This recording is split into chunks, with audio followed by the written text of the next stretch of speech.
Well, our top focus on Newsnight is where is Iran's Supreme Leader Ayatollah Ali Khamenei at a time when there's a slew of warnings from the United States of America.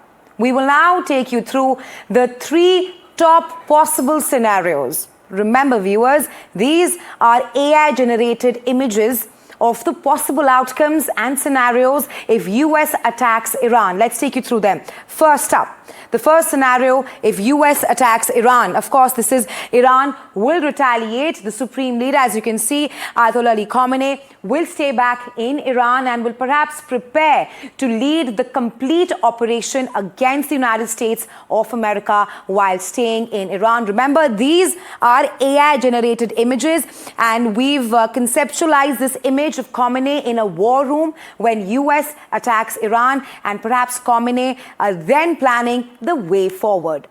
Well, the next possible scenario, scenario number 2, is the fact that Khamenei takes shelter in a bunker along with his entourage, that's Abbas Araghchi, and even the Iranian Supreme Leader at a time when US attacks Iran. We have perhaps conceptualized, generated this AI image of the second scenario because remember last year during the 12-day war between Israel and Iran, Khamenei was evacuated to an underground bunker in northeast Tehran.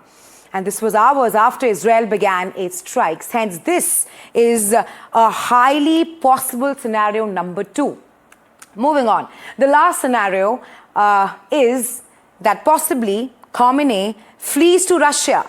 He leaves Iran if US attacks the country and he flees to Russia. This, of course, at a time we are bringing you this AI-generated image of the third scenario because we've seen how Russia has openly come out in support of Iran. And just a few days ago, Moscow also released a statement saying that there will be consequences if US attacks Iran. Hence, these are the top 3 possible scenarios, and these are all AI-generated images that we are getting you.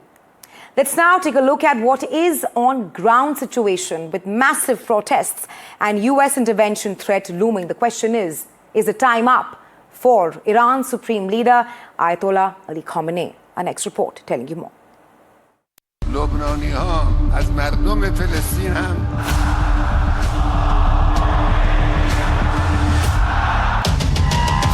Iran's Supreme Leader Ayatollah Ali Khamenei has survived where many around him have not.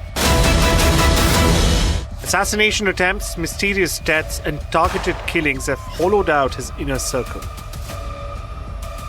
And today, questions are growing. Is his era entering its final phase?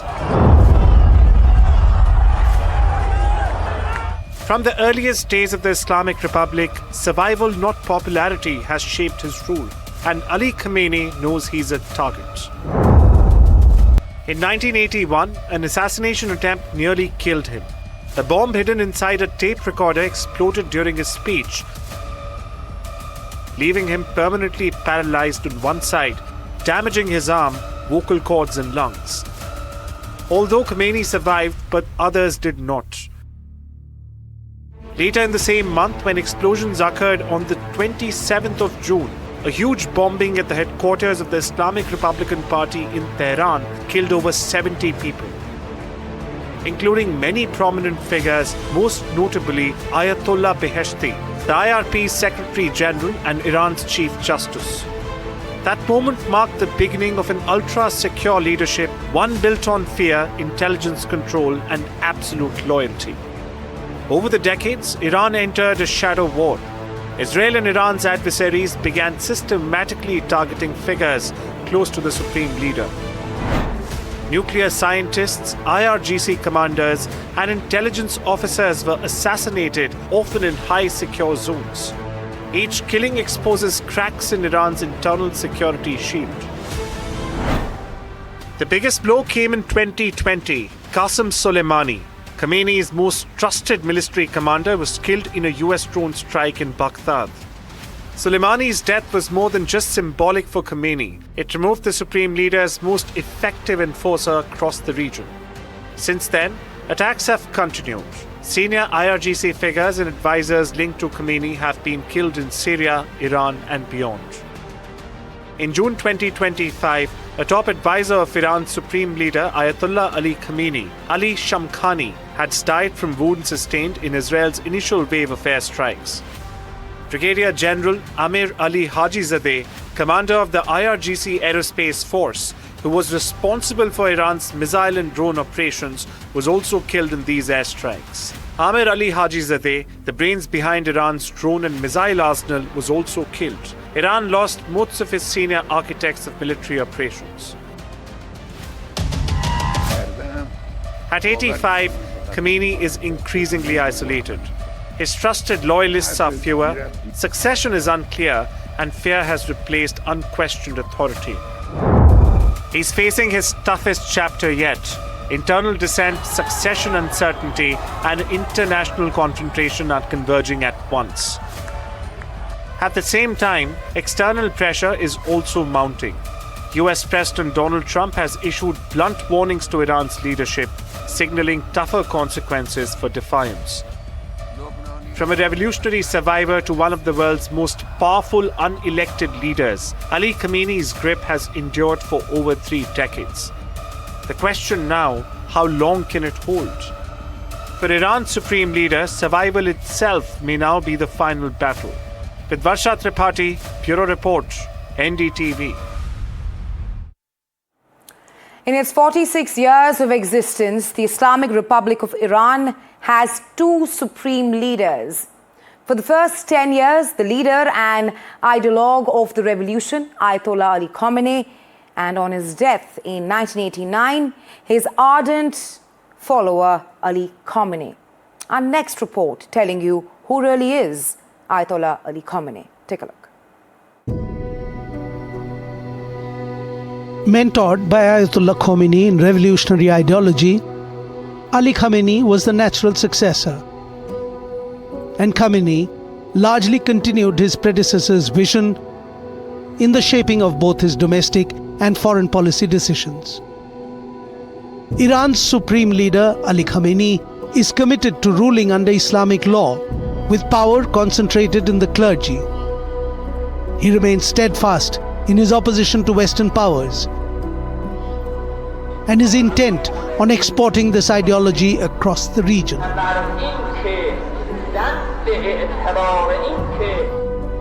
Born in the city of Mashhad in Iran's Khorasan province, Sayyid Ali Hosseini Ayatollah Ali Khamenei was the 5th child born into an ordinary pious cleric family. The young Ali went to a maktab, or a religious school, in his hometown. When he turned 18, to further his theological studies, he first went to Najaf in Iraq and later to Qom in Iran. It was in Qom where Khamenei studied under Ayatollah Khomeini from 1958 to 1964, developing a relationship with the religious leader that would change the course of Iran. In the years between 1963 and 1979, Khamenei was arrested several times for spreading anti-Shah sentiments while giving lectures and sermons across the country. In 1976, he was exiled from Iran, but continued to lay the groundwork for the revolution abroad. He eventually returned to Iran in 1978. After the revolution, Ali Khamenei held various positions in the newly formed Islamic Republic, including president, before taking power in 1989 with the death of Supreme Leader Ayatollah Khamenei.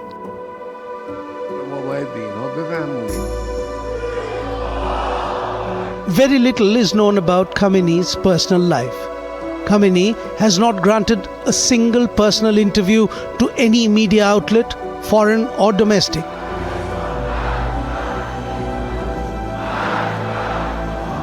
Nor has he hosted a single press conference since taking office in 1989.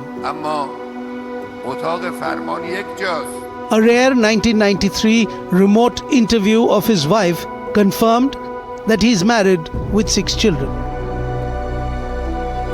Ali Khamenei is the longest surviving leader in the Middle East. Despite the political forces that have opposed him throughout his tenure, حالا غیر از اینکه خود من حقیقتا لایق این مقام نیستم و این رو بنده میدونم. Iran's supreme leader has proven to be exceptional at utilizing political power, religious influence, and military control to consolidate power and strengthen his regime.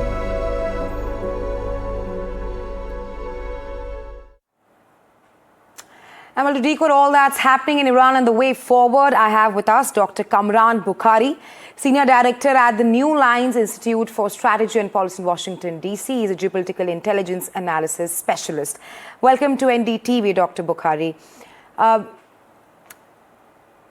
Before I ask you about Khamenei and its whereabouts, I want you to first share your insights on the current situation. US has sent warnings, multiple warnings to Iran, and Tehran, on the other hand, has clearly outlined that they will set the region on fire. They've warned the neighboring countries of retaliation if US attacks Iran. The million-dollar question, Dr. Kamran, is that will US attack Iran, or at this point of time, are we just seeing power tactics by both the sides? Well, thank you for having me, Rahisha. Look, I think we need to move away from the rhetoric and the bluster. That's just typical of the Iranians. We've seen their actual behavior in the past on several occasions where when they try to retaliate, they actually telegraph it in advance. So I don't expect anything so bombastic or dramatic in the region. But the big question is for the Trump White House is to how to calibrate that kinetic action that will actually resolve this problem.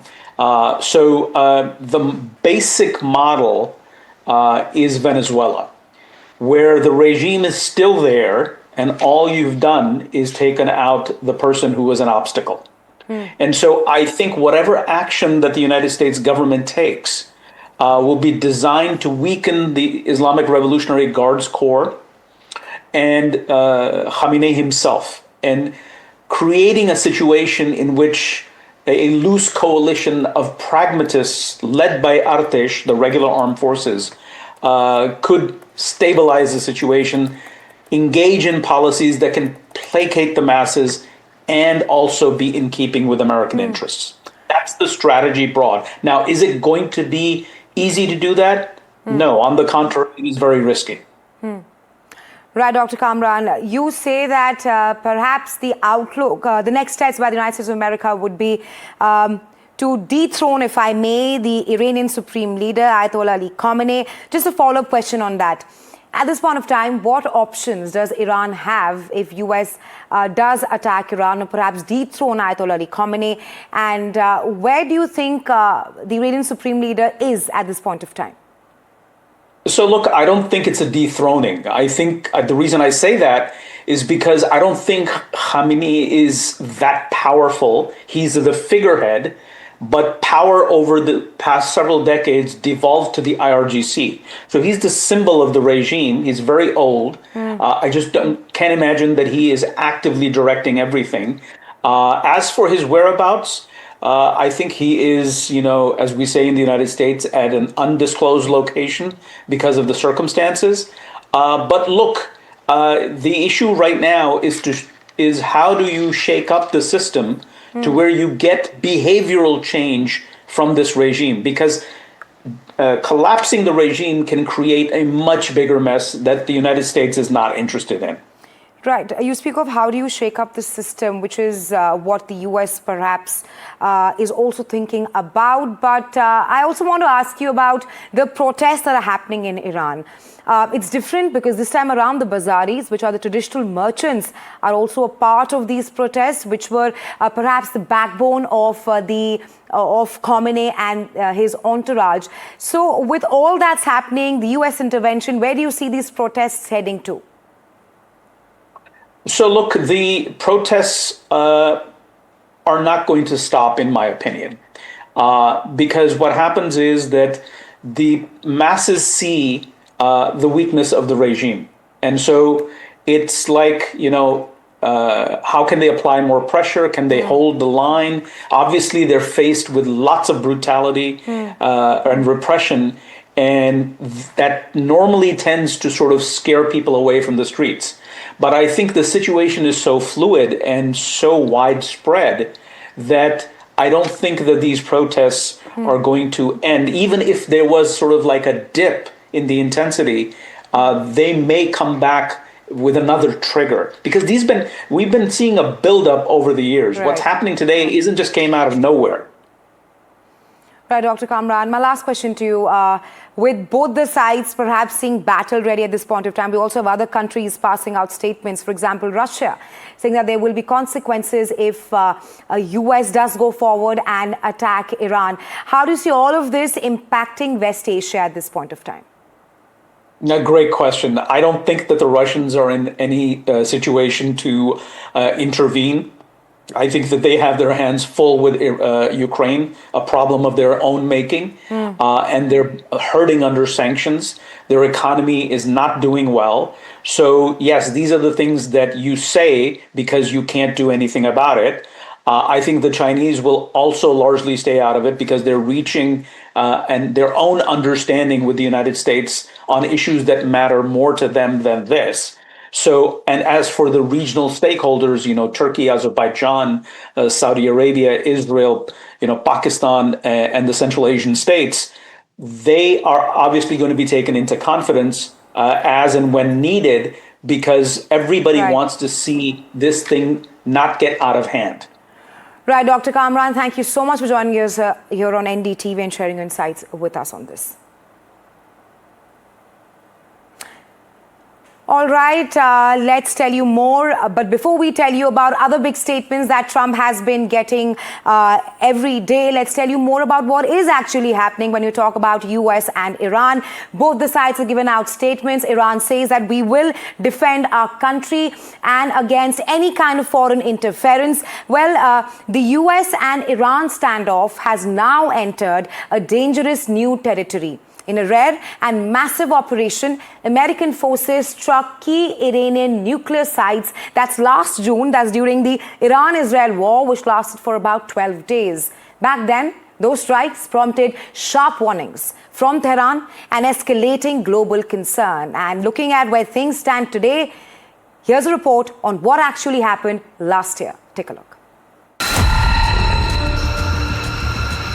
In the early hours of June 22, 2025, US military forces launched a precision strike against 3 Iranian nuclear facilities in Fordo, Natanz, and Isfahan.